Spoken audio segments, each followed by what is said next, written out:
nos fidèles internautes de Kabazé TV. Merci na soutien pour soutenir émission Nabino actualité du jour, émission et informa Kabino en temps réel et puis ça Kabino information aux la République démocratique du Congo. Pourquoi pas les Kanaka en dehors il y a République démocratique du Congo. Voilà pourquoi actualité de l'heure Ezali Bomoko le lot on a informé bino fidèle yayo Kabazé TV animateur Yasseni bazo prêter bongo serment mokolo alilo na cour constitutionnelle et puis toko parler sur Mahamoud Salama na opposition concernant entérinement ya mwana mboka kadima to moni bongo parti politique ebelé et puis si déjà position na bango est-ce que union sacrée et coexister nde yango torobeta yango na mwana mboka Cisco azali bongo communicateur ya UDPS président parlement debout yolo mbote ndeko consolante. Voilà Mikolo Belé, tout le monde le sous na yo Kabazé TV. En tout cas, enjeu de l'air c'est grave. Et on fait ça communiquer na ba yimboka na ba diaspora au Libanda ba enjeu de l'air actuel dans notre pays. Voilà, enjeu de l'ère actuelle dans notre pays, la République démocratique du Congo, Mwanamboka Cisco Lelo, Ezali Bongo, animateur Yasseni, bazo prêté Bongo serment na cour constitutionnelle. Alors déjà, par réaction par rapport à nous. Prestation Yasseni, animateur Yasseni na cour constitutionnelle, ils ont conformément à la loi. Ndenge bazalaki élu na 6 confessions religieuses par rapport à chaque nabango il y a plateforme de confession religieuse dans l'article 17 alinéa 1 ba ko désigner président Yasseni na consensus ce qui na alinéa 1 boyo ka nesimité ba ko appliquer article 17 alinéa 2 ba kendaki ma pronomi si 8 confessions religieuses 6 ba ponaki mona mboka dinika dima par rapport à la commission paritaire où il y a un niveau assemblée nationale ba investir entériner nouveau bureau à l'Assemblée nationale et puis conformément à la loi Mokonzambo a investi dans l'ordonnance présidentielle prise à Souka prestation à serment pour être bas à la remise et reprise na bureau à Seni sortant baba na musala bakota siko en vigueur quoi. Alors bakota siko en vigueur Tomoni Bongo, Mwanamboka Moïse Katumba Zali Bongo président, il y a ensemble. Après entérinement, il y a animateur, il y a Seni. Après ça qui est déjà positionné. Alors, Lelo Okoloba Nini pour na Kolongwa, il y a Moïse Katumbi na union sacrée. Est-ce que union sacrée est coexisté? Est-ce que Kozala toujours? Parce que tu es déjà Azali déjà majoritaire na union sacrée. Moïse Katumbi baza merci Fachi pour Kabila boa qu'un exil en Europe Fachi que le côté exil a été na Congo mais comme na Congo Misi Maseki un étranger au Congo un citoyen simple a qui ne sa institution dans l'Assemblée nationale ba entériné président Saint Ozali élu na 6 confessions religieuses après sa instruction comme Mukanda chef de l'État a investi nouveau bureau à sanité. C'est la haute trahison. À cette haute trahison parce que les chefs de l'État sont élus dans Mboka Mobimba. Les députés on a élus du peuple, parce qu'on a une émanation à peuple. Mais un citoyen comme Moïse Katumbi a tinda les députés, c'est la mbela ou yazoloba. Ça montre qu'il est détraqué mental.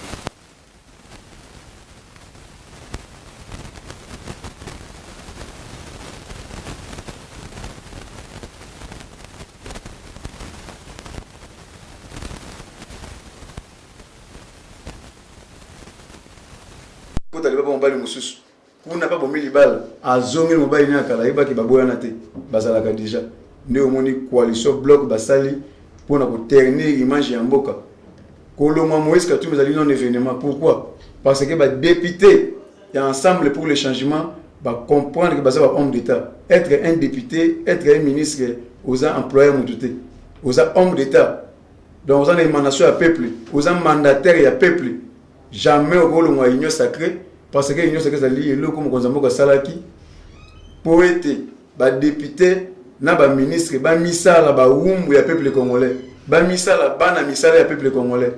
Ce sont des hommes d'État. Un homme d'État à cause de l'employé à Moutouté, à cause de la mode de Moutouté. Et on est chef de l'État à cause de la conférence gouvernementale notée du fleuve pour laver classe politique à Congo. Va comprendre que à l'Union sacrée il n'y a pas de place pour satisfaire les caprices d'autorité morale. Mais le cas tout mais un système d'autorité morale pour Kabila d'autorité morale. D'ailleurs tout cas mokila wana. Ils sont d'autorité morale le coup na Congo.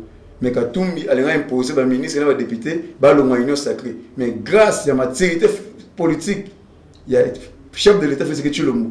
Nenga teki ba na conférence gouvernementale ba comprendre que baza ba umbu ya peuple nde baza ki déclaration soki Katumbi alinga l'Union sacrée alongwa yemoko. Ba baza na service ya peuple congolais, baza na gouvernement, baza na assemblée nationale. C'est pour vous dire que un étranger zambien aille na Congo, ou laisse la commerce. On confond le commerce na politique. Ou laisse la commerce, à une maturité, va comportement va commerçant, aille na politique. Moïse Katumbi atindaki Salomon Escadela. Atindaki na Olivier Kamita, tu vas pour négocier premier vice-président de l'Assemblée nationale. Pour va Madini Kadima. Bah ici aux la majorité va député Mouké par rapport à l'Union sacrée. Il y a un moment premier vice-président, président titulaire de l'Assemblée nationale, accueilli dans la société civile. Deuxième vice-président à l'Union sacrée. Mais quand tu me dis que ça y est, premier vice-président, tandis que les députés, 70. Tandis que l'Union sacrée, FCC, les députés, Ebélé. Ni abîmé dans l'Union sacrée, FCC. Donc, ceux qui ont joué qui, premier vice-président, c'est mais il y a sur les égalités. Donc, c'est pour vous dire que il y a une immaturité politique, il y a des étrangers, il y a la politique dans le Congo pour un intérêt égoïste. C'est la politique à facilité. Allez-vous pourquoi ça y est, premier vice-président de l'Assemblée CENI pour être négocié entre les députés et Belé en 2023. Tandis que Kadima a une expérience il y a 30 ans en matière électorale. Kadima Obi, Banda élection au Congo, c'est la première fois en 2023, élection libre, transparente et crédible. Quand les gens Betande, Binande, Yemande. Donc, pas Kadima, aux Zui, au Sali. Donc, aux Zui, au Longwe. Maramba COP.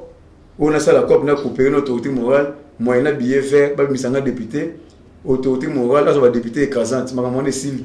Allez, maramba, sala ne musala, sala campagne, ça la peuple congolais, linga, pas besoin de voir. Donc, yeba yango, pourquoi pas Kadima? Bazo ba Kadima pourquoi? Bah il dit que à l'ouvre les choses. Après l'élection 2023, classe politique a commencé à changer. Et bien là, bah politicien, bah comme Moyo Gaka, bah faut pas que ça bah commerce, bah nous mettre à balai. Donc bazo bi mana scène politique congolais. Donc ba Congo ba mafia wana ba mibi wana. Bazo bi mana scène politique congolais.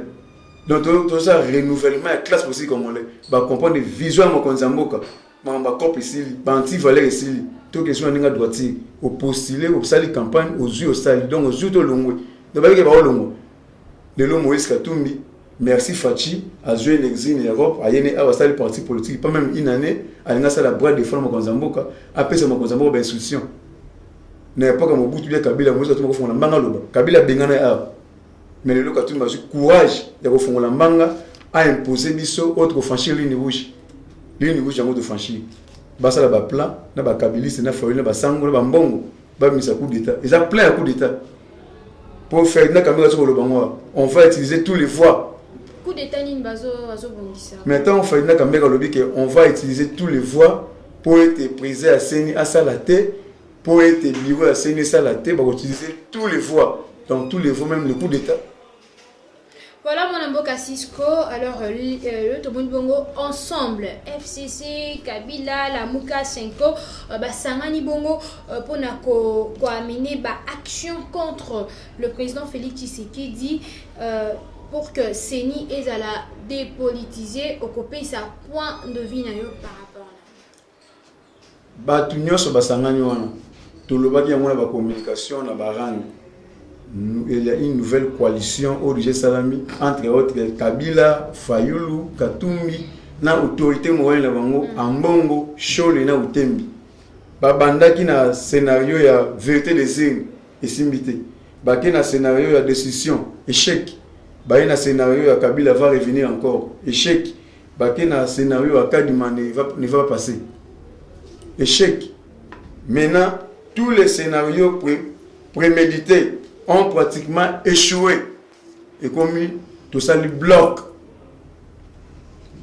Bloc, on a basali, ils ont dit bloc, il y a des étrangers. Tu vois qu'il y a un film, tu vois comme on a des camps. Quand il y a des pères et des mères, quand il y a des étrangers. Na autorité mo kana bongo ambongo tala sika basango bataki mboka basango te mais ambongo bloc wana non événement pourquoi basali bloc wana basali déclaration pour être seni et comme dépolitisé mais Kabila a fait 18 ans na pouvoir na mboka oyo fallait azali congestionnaire lelo fallait Katumbi azali congestionnaire na régime Kabila lelo oyo Katumbi a fait partie na batu basa ba détruire mboka oyo azana leçon pour sa bisoté Ferdinand Kambere Chadar na Mese Kabila pendant 18 ans au pouvoir batika aussi la CENI et la dépolitisé car quand le régime a fachi CENI comme dépolitisé baluka argument mususu ya kubimisa peuple congolais na balabala bloc wana basali yango pour être basala coup d'état bachi mbongo anje tu es bien bien bato ba coup d'état toujours dénoncer yango mais ba ke IDPS eza machine politique kaka juma wanda coup d'état juku to kokanga bango minduki bakwana ngo to kobotola yango to kolanda bango tina ba frontière ba mboka na bango o boza na libabe to pene na Congo ndi ya kosambo parce que bazo buna mon peuple fachata mon peuple baluki na banzela poison bazuete baluki na ba coup d'état constitutionnel bazuete baluki na coup d'état minduki na Goma ba beti cargo obi bazuete mais ba na deuxième plan oui, attaqué à Genève, coup d'état à Genève. Mais comment est-ce qu'on est à Genève? Il y a Genève D. Parce que plein de gens ont fallu le chef de l'État, après 2 ans, attaqué Katumbi, un étranger, plein d'Union européenne, le Loba Sango, Ambongo, ou Tembi, qui écoute en Union européenne, qui la Belgique, qui est néo-colonial. Tant que Batouana, Beki à néo-colonial. Colonisateur, colonisation, Bangonde, Batikala, comme Bambongo, Bachole, Bautembi, pour être imposé, biso président à l'étranger. Hollandi, évêque qui a Boutembo. Monseigneur Melchizedek. Alors, bien, tout très bien. Alors, je prends acte. Il y a investiture, il y a un nouveau bureau à Seni. À féliciter mon Konzamboka. Et puis, le je demande à l'église de ne pas suivre les manipulateurs. Nous sommes là pour vous faire les instruments de Dieu et non les instruments des hommes politiques. Directement à répondre à Mbongo, Chole, Nautembi. Oliba stinda basali Nzambe, bate ya peuple Nzambe lobe Nzambe, bola nanzele Nzambe, bolingana. Mais bazo tindika biso to ke na l'église, to ça la marche na simama homme politique pour être moyena billet vert ou Kabila na Katumbi bapesi bango. Biso ba chrétien catholique to bimana balabala. Rossi Mukendi akweya na Saint-Benoît na plein de marches basango Thérèse Kapanga na mwana mwasi akweya na Saint-François de Saint-Agitambo akufa bakufa lelo Kabila régime échangea na mona se basango basali document bakende ko porter plainte na ancien régime ndenge batu bakufa na kati ba paroisse o bango babomisa lelo oyo pona sene za dépolitiser babimisa peuple ya Nzambe na balabala ya on a sengi na peuple catholique peuple congolais tous en éveil de la conscience. Tous en éveil patriotique. Bato na ba na mission pour na kopesa Kabila babeki, pour na kopesa ba étranger babeki, Union européenne babeki ba imposer biso ba président ba pays étranger. Ba comprendre que lui ouvre les choses. Na classe politique ya Congo na 2023 ba kozala te. Nenda ba tshika moyena changer, ba tsi mbongo Angers, ba utiliser tous les médias nationaux internationaux. Kala mito ba banda campagne pour na retenir image ya Congo. Na image ya mokonza mboka tandis que batu wana baza na maîtrise ya mibeko likunzi te ya mboka na biso bakolobela Congo ndenge nini mais Moïse Katumbi achi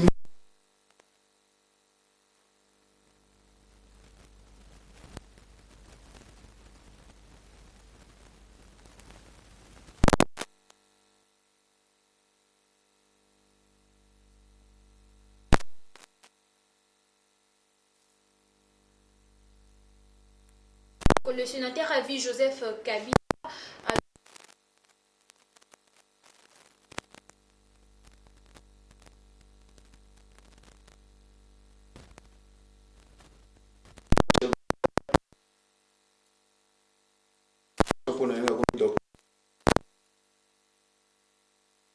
du sénateur Joseph de la République Félix. automatiquement j'ai fait ce compris. Je parle aussi de M. Kabila. En tout cas, c'est un homme à féliciter. Le coup a abouti des titres au niveau doctorat, mais ils avaient dit que les papiers, il y a un bon au sommet, il y a plus de papier. Non. Ils avaient le mot, ils ont la maîtrise d'un mot. Bon, c'est un ancien chef de l'État, retrouvé par correspondance. Il y a haute autorité. Il y a Congo, il y a Afrique. Il y a un ancien chef de l'État, retrouvé par correspondance. On a dit qu'on ne veut pas, mais l'essentiel, il y a la maîtrise. Parce que si on est un docteur ou défendre des thèses, donc tu es capable de la professeur des universités, ou transmettre les cours dans l'institution académique, dans la classe, pour comprendre, il faut former les professeurs et les sous. Donc il y a un papier, il y a un titre honorifique. Voilà, procès Matata Pogno et Salima Kibon Moukola Lobby. Alors, question est-ce que Ezali a acharnement pour écarter les candidats en 2023? Procès Matata Pogno est acharnement pour épargner les candidats 2023. Mais classe politique ya Congo, tant qu'on a koyi bana régime à Kabila, bazo bomma, bazo détruire, acharnement ezalaki. Moi on acharnement et banakate. Mais tant on fait ce que dans le baka dans l'opposition, je ne vais pas fouiner dans le passé, mais la justice doit faire son travail. Donc c'est-à-dire mi beko otobengi justice ça musana yango. Matata Pogno c'est 285 millions de dollars. Après ça, par Argo industriel Bukangalonzo, Matata Pogno a utilisé que 80 millions de dollars, 205 millions. Et qui n'a pas. À l'époque, Patrick c'était le ministre des Finances. Il me disait qu'il décaissement un bon. Global Christo, où il gérait Africom, il passe à la même mise à bloc. Il y a tous les trois personnes, tous les trois prévenus, basés à niveau de justice, basés à Koyokabango, sur le papier éclaircissement, la traçabilité en bon. Mais ceux qui ont la complicité à détournement selon justice, tout le monde parce que nous sommes dans un état de droit. Mon condument de c'est un état de droit, véritable état de droit. Les Congolais, surtout les policiers, un scénario. On dirait slogan. Mais les proches collaborateurs à chef de l'État, amis de face de conseiller à Kenya prison Makala. Docteur Théo Longondo, ancien ministre de la Santé, on a dit secrétaire général de la UDPS, à Kenya prison Makala, directeur de cabinet naï, ami intime, basali ba campagne sur ce détournement, à Kenya prison Makala. Bon, vous avez acharnement, kaka matata pour les acharnement. Faut pas Congolais va comprendre que tout le monde est au-dessus de la loi. La loi est digne, mais c'est la loi. Au Yibi, tu vas en prison. Au Bomi, tu vas en prison. À Yiba, qui est en prison. Pourquoi va pas Chadalité? Pourquoi pas Kabila? Bouchard va pourquoi? Parce que Yéné a Yibaki a détourné qui m'ont à l'État. Donc c'est un peu ça. Ils ont acharnement, ils ont écarté la course présidentielle, ils ont détourné qui m'ont à l'État. Donc ils ont mérité. Voilà, Azo mérité. Nous chutons déjà vers la fin de notre émission Actualité du jour. Je vous rappelle, il est le communicateur de l'UDPS. Alors, au COPE, ça, juste bilan. Il y a président Félix, parce que le lot, Azo prêté déjà serment, animateur Yasseni. Donc, dans quelques années, il y aura élection. Alors, bilan et à président Félix Tshisekedi Ezanini, vous êtes de l'UDPS, vous pouvez aussi parler par rapport à ça. J'espère que le bilan à chef de l'État est vraiment positif, largement positif, parce que tous les présidents du Congo n'ont pas salamate. Mais Félix Tshisekedi a réalisé un mot. Entre autres, Kabila a tiré les 130 transco, Nyoso a panne. Mais mon Konzamboka a eu 430 transco, on a 16 conteneurs de pièces d'échange. Kabila Boumi Banzela, Nyoso Banzela Université, Banzela ya Elengesa, Banzela ya Kulumba ya Chang, Pont ya Kisangani, mon Konzamboka Tony ya Nyoso béton à béton. Constitution va qui ban na batanga ofélé. Mais Kabila est capable de respecter la constitution. Mais mon Konzamboka a sali applicabilité, il y a gratuité et enseignement de base. les parents, tout va AVC dans le Congo équitable. État de droit, liberté d'expression, liberté d'opinion. Nous sommes retombés à chef de l'État. Baisse à l'avion, va produire surgelé, si le baisse à souffrance parce que Kabila Zali, actionnaire, il y a tous les Indiens, Pakistanais, Libanais, tous les opérateurs économiques, c'est Kabila qui les finance. Kabila Zali, actionnaire, le Diabo, va signer l'accord dans le gouvernement. Balongol ba TF, balongol ba axe pour être produit surgelé quitte. Mais le lot à souffrance. Pour écouter des politiques, nous avons atteint importateur congolais en Namibie, qui sont mis déjà 27 300 tonnes de vivre fouet. Nous avons décidé à inonder avant décembre, à inonder le marché à vivre fouet. Les lots, Bakoulou na o Kabila on est au Bomakoubaka na balabala. Mais mon konzamboka a zu bango, a tindi bango. Na Bukanga Lonzo, baosala bilanga masango ekomi koya, yotika mana bakan. Moyena 18 000 francs congolais, était comme na Tchangou, était comme na Funa, na Moamba, dans tous les 4 districts, et ceux qui sont dans la province. Il y a déjà un avantage. État de siège, dans l'Est. Dans l'époque, il faut continuer toujours. Dans l'époque, il y a 6 millions de morts. Du jour au jour, ils ont continué. Ça, là, c'est quoi la différence? Dans l'époque, il y a 6 millions de morts, 700 morts, 800 morts. Mais grâce à l'état de siège, qui a décrété par le chef de l'État, tu commis, tu récupéré presque tous les bastions, presque la localité belée, où les sites minéraux occupés dans les rebelles, dans les terroristes. Mais grâce à l'état de siège, tu as récupéré un mot, et puis on a arrêté plusieurs rebelles, plusieurs terroristes, plusieurs collaborateurs de l'ADF. Tu as arrêté, et il y a déjà un acquis. Le lot d'avancement, tout le monde est comme isolé. Quand il y a 6 000 morts par jour, 8 millions de morts, mais il y a 2 morts, 3 morts. Jusqu'à ce qu'on va lutter. La population est la paix pour faire RAM. Affaire RAM, j'espère qu'on a le conseil des ministres, suspendre les RAM pour le téléphone, il y a 2 gigas. Et puis, porte-parole, il y a le gouvernement, particulièrement il y a le Baki Yango, suppression à RAM pour le téléphone, il y a 2 gigas, et ça dit processus. On va progresser jusqu'à ce que Bakolongola Yango. Donc, il faut que les Congolais aillent faire la taxe. RAM, ils ont m'embêté. Mais, les communicateurs, les ministres, les PTNT, au Kissa Kibasa, tout d'abord, il fallait que la campagne. Il y a éveiller le peuple congolais, toujours qu'il y a procédure, il y a rémunération, dans l'unité. Autre bengi, le coup la taxe. Pour expliquer par unité, on a un chat, on a un boy. Na bato ba réseau ma basa na maguya te me expliquer bisoté muto wa ça unité ou paf pour le moyen na bato ba réseau ba côté na cop ne monaki détournement na trouble mal la casa mboka par rapport à ma ramona mais j'espère que va se rattraper mais bon wana o ya ram mais zo servir nini na mboka na biso bon ya ram le mboka ba taxe donc mboka vanda vivre na taxe et au service ma kambo bien la casa mboka et sali nini to moni bongo na ngambu ya enseignement ba nsu ba tanga te le professeur bazo gréver mais pourtant ba mbongo ba ram eza na équipe ko servir na quelque chose ma kambo ya grève ya enseignement na école ezaka na école catholique ouais ils allaient grève te ils allaient mouvement contre gratuité ba sango ba gagnaka ba 17 millions par année chaque mois na $700 $1000 Congo mobimba tant mo konza moka frapper gratuité et loko ba sango ba yini mo konza mboko yango wana yako babundaki mwana kasi ya mbongo oto bengi Cyril Bokoto abima président Seni Fachi azwa en 2023 batanga kombo ya étranger Soyano Alliance Moïse Katumbi lokola si confession religieuse ba désigner Denis Kadima et si ka ba sango ba sepelité ba tche mouvement ya grève dans l'école catholique. Nous sommes dans un pays laïque.